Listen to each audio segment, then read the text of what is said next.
Maybe she wandered off a VA bus and decided to cosplay. The smirk in his voice was louder than his words. She didn't flinch, didn't even turn, just kept filling the form, slow and steady, like she'd heard worse, and from men who didn't make it back. No one asked her name. No one bothered to check. Until a high-ranking officer stepped into the depot, glanced once at the faded patch on her shoulder, and said 5 words that silenced the entire base. Welcome to Grateful Stories, where tales of compassion and kindness are told. Let's uncover what really happened. The Alabama heat had already turned thick by 700, blanketing Fort Ridgewell in that slow, sticky kind of warmth that made your uniform cling before you'd even started moving. A pair of Humvees coughed awake in the motor pool, and formation cadence bounced off the concrete like it had somewhere urgent to be. Everything smelled like JP8 hot asphalt and oversteeped coffee from a pot that had boiled too long. The base ran on schedule and repetition, especially on Monday mornings. Soldiers jogged past with 1,000-yard stares.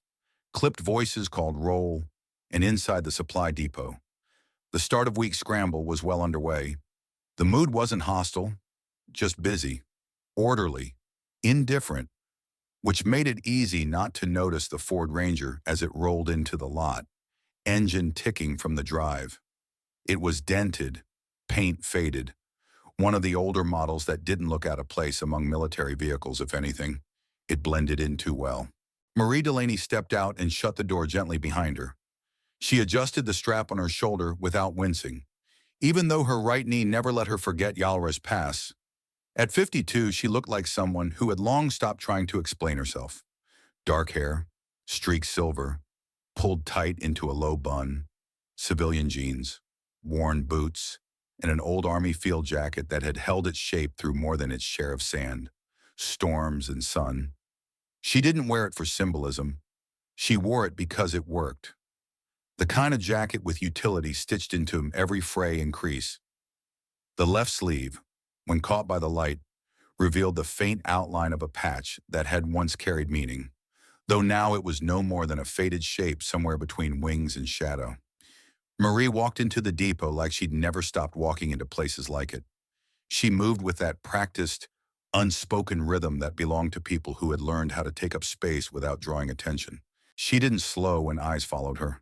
She didn't speed up, either. Inside, fluorescent lights flickered overhead as soldiers jostled for inventory. The depot buzzed with that familiar Monday energy, paperwork flapping, boots squeaking, someone swearing under their breath about stock counts. Between the green crates and metal racks, Marie found the line she needed. Her clipboard was already filled: standard request hydration rig, size 8 boots, work gloves, a roll of duct tape. Nothing out of place, nothing she hadn't handled before. She was here under a civilian volunteer agreement, no pay, no rank, just an experienced set of hands for a weekend training exercise. The request had gone out to cleared veterans with logistics backgrounds. Marie had answered it not because she needed the work, but because sitting still for too long made her feel like she was shrinking. At the counter, a young private was locked in combat with his keyboard. His name tape read Collins, and he looked about 12 and a half. "Morning, ma'am," he said with effort, trying to sound like someone who knew where the override key was. "Got your paperwork." Marie handed over a manila folder with the authorization letter. 3 pages, signed by a battalion logistics officer, the kind of document that still smelled like toner. Collins squinted at the screen, frowned, and typed something. Then again, it's, it's saying manual override required. No active unit code listed. "That's correct," Marie said. "I'm not assigned. Civilian role. It's all in the letter." "Right," Collins replied, flipping to page 2. He turned the page again, eyes scanning for something helpful. "Yeah, I see it. It's just not letting me process it through the system. It wants a valid unit ID." Marie didn't sigh. She just waited. "I can flag my supervisor," Collins added, "but he's probably still at the Monday briefing." "Understood." Behind her, the depot was starting to pay attention. Not everyone, but enough.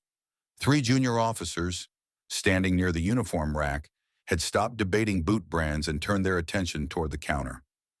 Their uniforms were crisp, their boots still factory polished.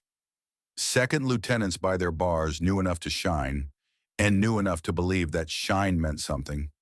The tallest one, name tape Carson, nudged the guy beside him and tilted his head toward Marie. "Check out the jacket," he murmured. His friend, Hammond, raised an eyebrow. "Surplus special." Third one, Navarro, cracked a grin. "Bet she's got a story to go with it. Shadow unit, no records. Totally classified." They chuckled, not loudly but not privately either.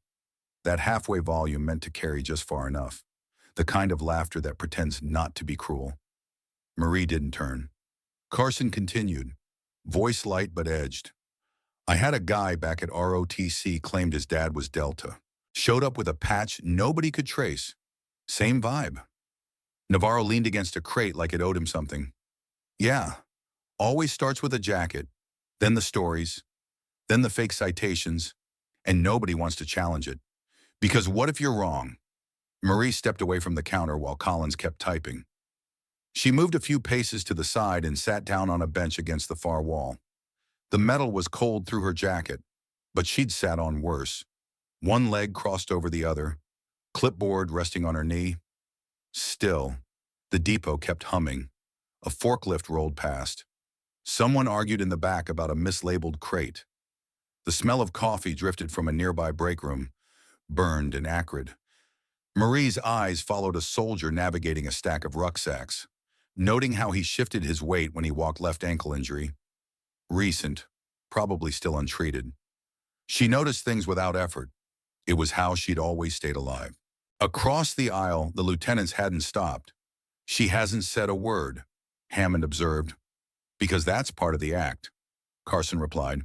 "Let everyone fill in the blanks," Navarro chuckled. "Bet she's got a whole drawer full of medals that don't match her records. That patch on her sleeve probably came from Etsy." Carson folded his arms, amused. "You think that letter's even real? She probably printed it at the post library." Hammond offered. Marie shifted slightly. Not in response, just to adjust the strap of her bag. The sleeve moved with her. Just enough for a glimpse of the patch. The shape wasn't clear. It hadn't been clear in years. But something about the way it sat, its size, its placement, the texture of the fabric around it wasn't from a surplus bin. It wasn't cosplay. And one person noticed. A civilian contractor pushing a cart of ammo crates paused mid-step when his eyes fell on her shoulder. He stopped like someone had yanked a cord inside him. One heartbeat. Two. Then he turned and disappeared behind a stack of shelving, his pace quickening. Marie didn't look up. The lieutenants didn't notice him at all. They were too busy explaining a world they'd never seen. "You know what the trick is," Carson said. "They never give details. Just enough mystery to make you doubt your instincts." "Exactly," Navarro added. "And if you call them on it, you're the jerk." Marie adjusted her clipboard again. Calm, composed, as if the whole room had become background noise. She didn't need to speak. Not yet. Private Collins was still at the keyboard, muttering softly now, half to the screen and half to himself. The system blinked back the same message: authorization denied. Invalid unit code. He tapped the backspace key 3 times, as if sheer repetition might eventually wear the machine down. Marie didn't move. Her clipboard was still balanced neatly on her knee.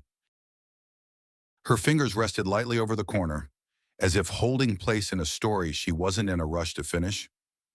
Behind the counter, the civilian logistics office was beginning to feel like the center of gravity in the depot. More eyes were drifting over, not staring, just that peripheral, silent curiosity that spreads like smoke.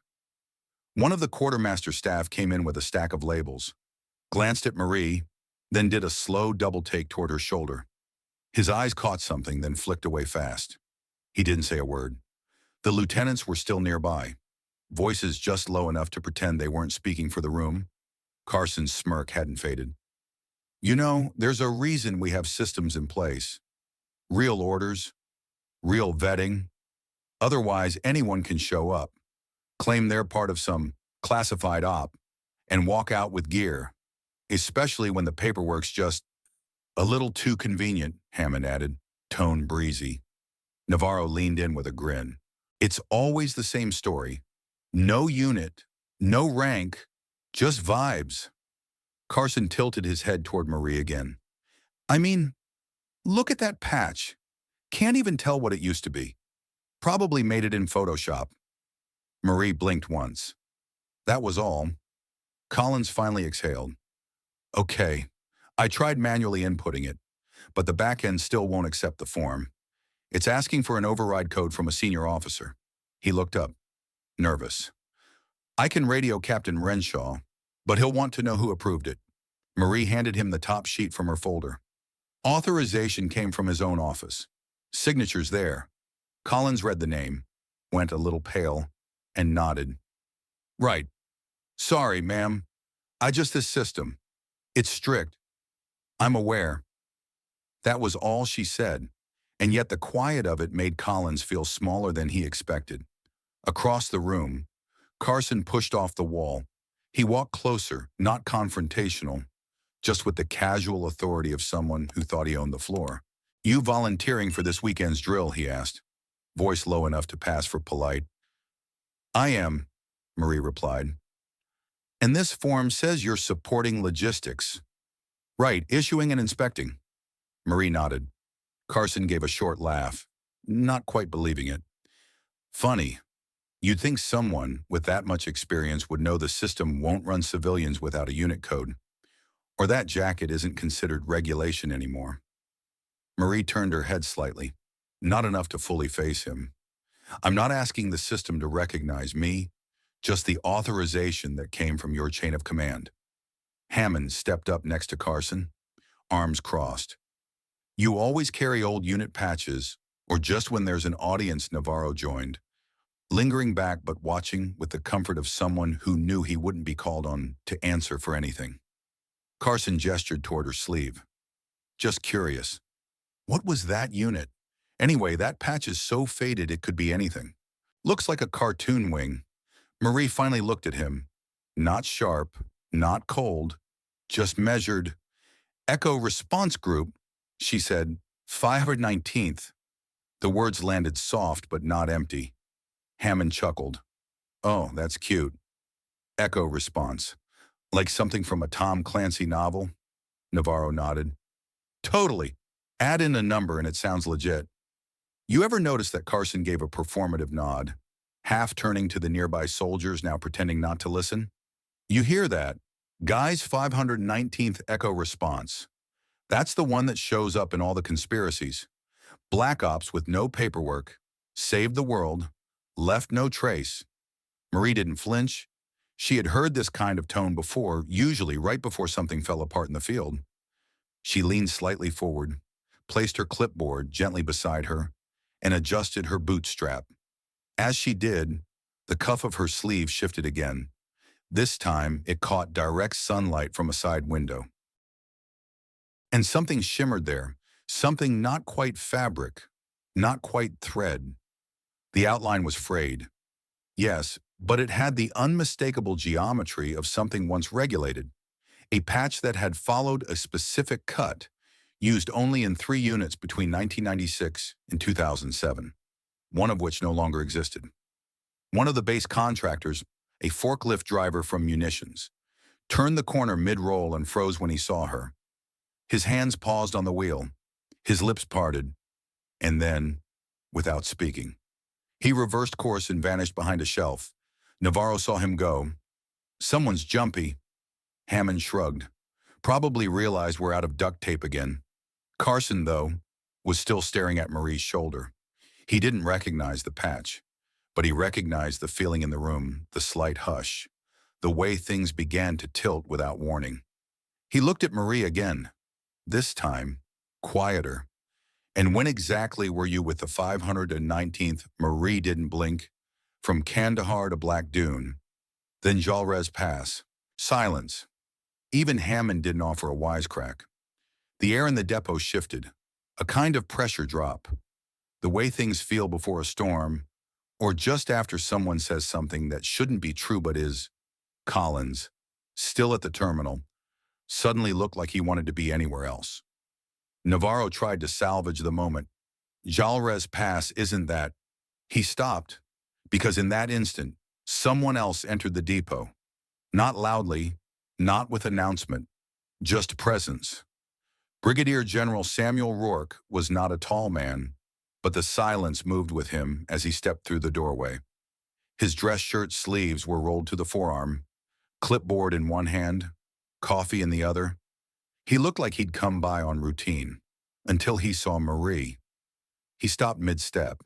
His eyes went directly to her left sleeve. He didn't blink. He didn't speak. Then slowly, he walked across the depot floor without acknowledging anyone else. Past rows of crates, past a stack of MREs, past the 3 lieutenants who parted like mist. He stopped 2 paces in front of Marie. "You still wear it," he said softly. Marie nodded once. "Not for them, just for function." Rourke's eyes didn't leave her arm. That patch used to mean hell followed close behind. "I remember," Marie said. He looked at her fully now, and for a second, none of the junior officers moved. None of them breathed. "You were with Echo," he said. "Yes, sir. You ran the pullout from Sector 9. You brought out 4 of my men." Marie didn't respond. Rourke nodded again. He looked around, slowly, and then turned to the room, not shouting, not grandstanding, just speaking clearly. "This woman," he said, "served under triple black clearance. No records, no commendations, no citations. But if she hadn't been there, I'd be listed as MIA on a wall no one visits." You could hear someone drop a pen in the back. Marie stood. Finally. She didn't adjust her jacket. She didn't say thank you. She didn't need to. No one moved. The forklift, halfway through its turn behind the supply racks, had gone still. The coffee machine in the corner finished its drip and released a final hiss. Even the radio, always murmuring in the background, seemed to have gone mute without being touched. Brigadier General Rourke stood in front of Marie as if he'd known exactly where she'd be. His voice was even, but every word carried weight like steel pressed into the air. "You were with Echo," he repeated, not for confirmation this time, but for the sake of everyone else in the room. Marie nodded once, slow and controlled. From the Black Dune extractions to Crimson Pass, Carson swallowed audibly. "Echo response doesn't show up in the registry," he muttered.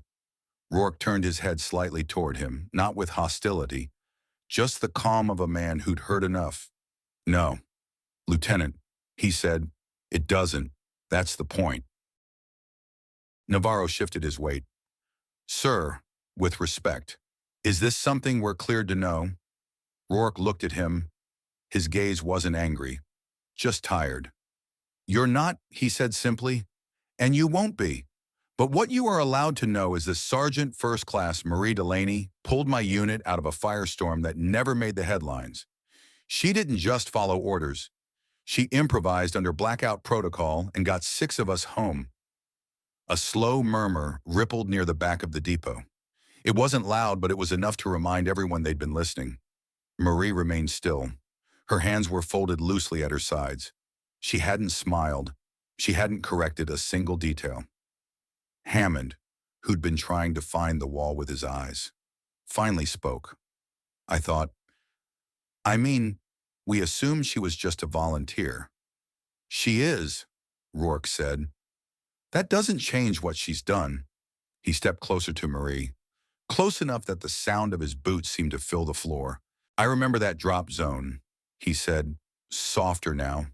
"Triple elevation, high crossfire, no visibility. We had 2 rookies and 1 comms officer barely out of training. You came in from the East Ridge, under 2 hours of cover. You had 1 fire team with you, 5 in, 6 out."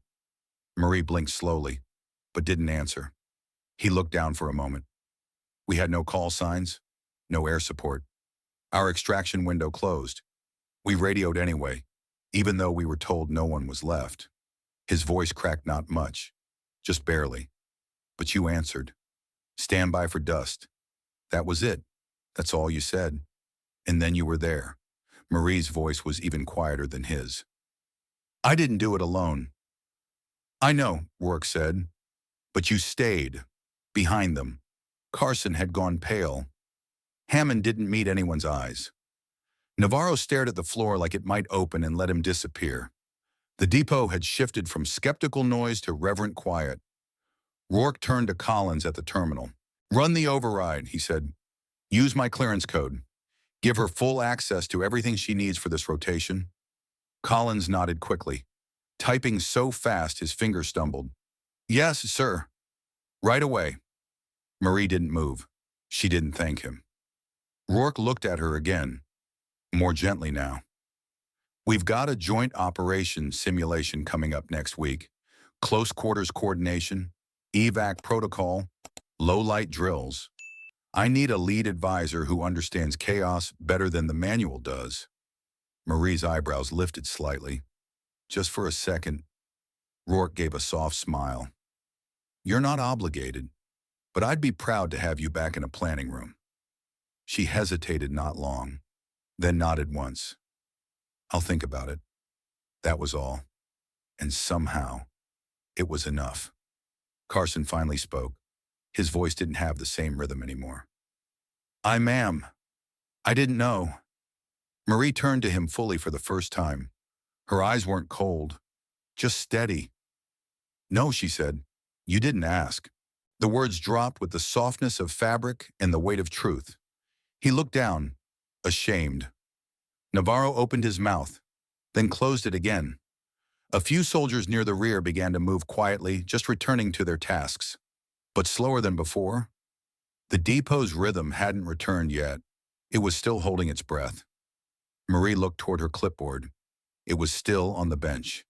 She picked it up without a sound, checked the top form, and tucked it beneath her arm. General Rourke turned with her. They didn't speak again. They walked side by side past the rows of equipment and lockers, past the printer that had jammed an hour ago, past the air return vent that still clicked every 5 seconds. They didn't look back. They didn't need to. Behind them, the lieutenants stood rooted, their postures softened, no longer towering with confidence, just still, recalibrating. One of the warehouse staff, the same man who had frozen earlier at the sight of Marie's patch, quietly resumed his forklift. But when he drove past her again, he didn't make eye contact. He simply slowed and gave a single nod of respect. Marie returned it with the barest tilt of her head. Outside, the light had shifted. Afternoon had begun folding into evening. The Alabama sun was lower now, casting longer shadows across the lot. Rourke paused at the threshold, one hand on the doorframe. If you come back, he said, not turning his head, you'll have a chair at the table. Marie looked past him, toward the far fence line, where rows of storage containers sat stacked like forgotten history. I never left, she said quietly. Then she walked on. The override went through just before sunset. Collins handed Marie a printed manifest fully authorized. No pending approvals, no unit ID required.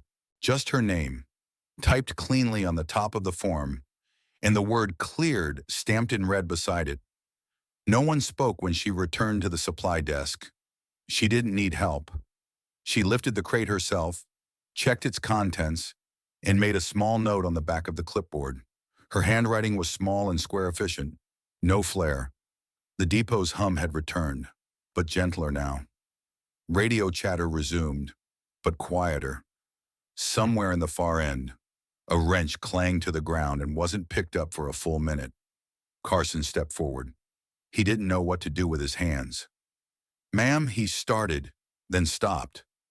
The words were caught between protocol and apology. Marie didn't look at him. She was wrapping a length of paracord around a duffel, cinching it tight. Her hands didn't pause. I just wanted to say. I was wrong, Carson said. Softer now. We all were. Marie finally turned. Her gaze was steady, but not angry. You didn't ask, she replied, her tone flat but not cruel. It wasn't bitterness. It was just the truth. Handed back to him without decoration. He nodded, unable to speak again. Navarro lingered behind him, fidgeting with the edge of a label on a supply box. Hammond was farther off, pretending to check inventory, but his ears were turned toward the conversation. Rourke hadn't left. He stood a few paces away, hands behind his back, watching the exchange without interfering. There was no ceremony, no formal briefing, just the sound of correction being absorbed. He walked over once Carson had stepped aside. "I meant what I said earlier." He told Marie, "The invitation stands." Marie gave a small nod, but her expression didn't change. "I don't need a seat at the table," she said. "I just need to know someone's still watching the door." Rourke took that in quietly. Then he smiled barely. "Fair enough." He reached into the inside pocket of his jacket and handed her a folded folder thin, sealed with a red tab. "You'll need this if you show up next week," he said. "Planning sessions Thursday, joint base briefing the Monday after. You won't be listed on the roster, but they'll know." Marie held the folder without opening it. "I'll think about it," she said, her voice calm. There was no promise in her tone, but no refusal either. Rourke didn't push further. He simply nodded and stepped back, the way a man does when he knows the next move isn't his. Marie gathered her gear, slowly but without hesitation. Her bag was heavier now, but she carried it with the same posture she'd arrived with, upright, unhurried. As she passed the door, the same contractor who'd noticed her patch earlier gave a soft "ma'am." Just that, nothing more. Marie acknowledged it with a brief look, then kept walking. Outside, the air had cooled. The sun had dipped just low enough to cast gold across the depot roof, turning the corrugated metal into soft amber. The heat of the day was lifting, replaced by the dry stillness that came just before Alabama dusk. Her old truck sat where she left it, faded green, one side mirror held on by tape. It wasn't locked. It didn't need to be. She opened the door, set the bag on the passenger seat, then paused. From where she stood, the base looked almost peaceful. Beyond the fence line, pine trees swayed gently in the warm breeze. A few silhouettes moved across the quad, young soldiers, none older than 25. They were laughing about something. Someone had tossed a football across the grass. None of them looked her way. That was fine. She climbed into the cab, started the engine, and let it idle. Her hands rested on the steering wheel for a moment. Then she reached into her jacket and pulled something small from the inner pocket, a folded square of cloth. Edges frayed nearly to thread. She turned it once in her palm, letting the light catch the faint lines of silver ink beneath the dirt and time. The old echo response insignia. It was barely visible anymore, but she remembered every angle. She didn't put it on. She just looked at it once, then returned it to the pocket. The engine rattled low as she shifted into gear. She didn't look back at the depot as she pulled out. There were no salutes, no goodbyes, no need. But just as she reached the edge of the lot, a movement caught her eye. One of the young privates from earlier, the one who'd been unloading cases near the bay doors, stood still beside the fence. He didn't say anything, but he raised his hand, halfway to his forehead, as if to salute. Then he lowered it, unsure. Marie didn't respond, but her eyes met his, just for a second. And in that moment, she saw something different, not awe, not apology, just understanding. She drove on. The road from Fort Ridgewell curved east through the trees. The asphalt was rough, patched in places where roots had pushed upward. There were no signs marking her path, no names written down, no escort, just the hum of tires on worn pavement, just the fading light across the windshield. Marie didn't check her rearview mirror.